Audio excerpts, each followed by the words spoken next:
Oi, pessoal. Obrigado pela presença aqui no canal Juris 360 Lab. A gente já começa com uma pergunta direta ao ponto, bem importante. A cessação da persecução penal, ela afasta a necessidade de aferir o risco à vítima? Uma pergunta fundamental, né? Exato. A gente está falando da Lei Maria da Penha, claro, e daquelas situações complexas, né? Quando a ação penal contra o agressor não é proposta, ou então quando a punibilidade dele é extinta, sei lá, por prescrição, por exemplo. Isso. Aí fica a questão, e a proteção da vítima? Aquelas medidas protetivas de urgência, tipo afastamento do lar, proibição de contato, elas simplesmente acabam junto com o processo penal? Pois é, essa era a grande discussão. Antes desse julgado específico que a gente vai comentar, o RESP 1775-341, o entendimento majoritário no STJ era, digamos, mais formal. Como assim mais formal? Bom, se entendia que as medidas protetivas eram acessórias, sabe? Ligadas a um processo principal, seja investigação ou ação penal. Então, se não tinha mais processo ou se a punibilidade estava extinta, bom, a medida perdia o sentido, perdia sua base. Ah, entendi. A lógica era, acabou o principal, acaba o acessório. Falava-se muito em proporcionalidade também, né? Exatamente. O argumento era que manter uma restrição de direitos do suposto agressor sem um processo em andamento seria desproporcional. Parecia lógico, né, numa primeira olhada. Sim, numa ótica bem processual faz sentido, mas... E a realidade da violência doméstica? O fim do processo significa mesmo o fim do perigo para a mulher?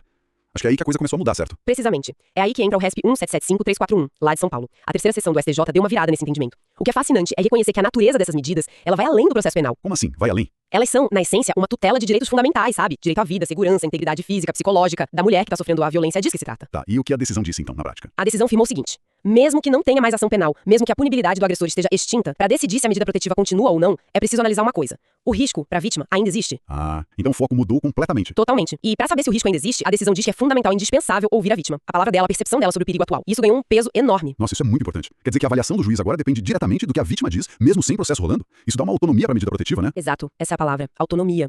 A medida não é só um penduricalho do processo penal. É um instrumento para garantir segurança.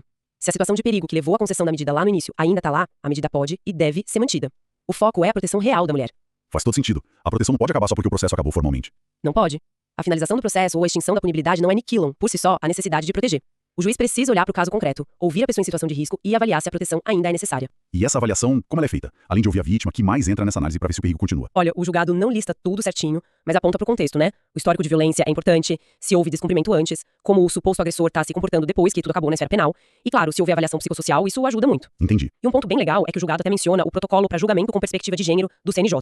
Isso orienta o juiz a ter essa sensibilidade para a dinâmica da violência doméstica, que é muito específica. Não é que a palavra da vítima sozinha resolve tudo automaticamente, mas ela tem um valor especial dentro do quadro todo. Fica bem claro então. O STJ deu um passo importante para garantir que a Lei Maria da Penha funcione de verdade, né? Priorizou a segurança da vítima, descolando um pouco da questão puramente processual penal. Sem dúvida. Uma mudança de paradigma mesmo, focada na vítima. E olha, esse entendimento tá bem consolidado, viu? Consta lá no informativo de jurisprudência número 770 do STJ. Perfeito. Então, para quem quiser conferir, a discussão de hoje foi sobre o recurso especial número 177-5341 de São Paulo e está no informativo 770 do STJ. Exato. E fica uma reflexão, né? Ao dar essa autonomia para a medida e focar no risco, como o sistema garante o equilíbrio? Proteger a vítima, claro, mas sem manter restrições ao suposto agressor indefinidamente, principalmente depois da punibilidade extinta. É um balanço delicado. Excelente ponto pra gente pensar.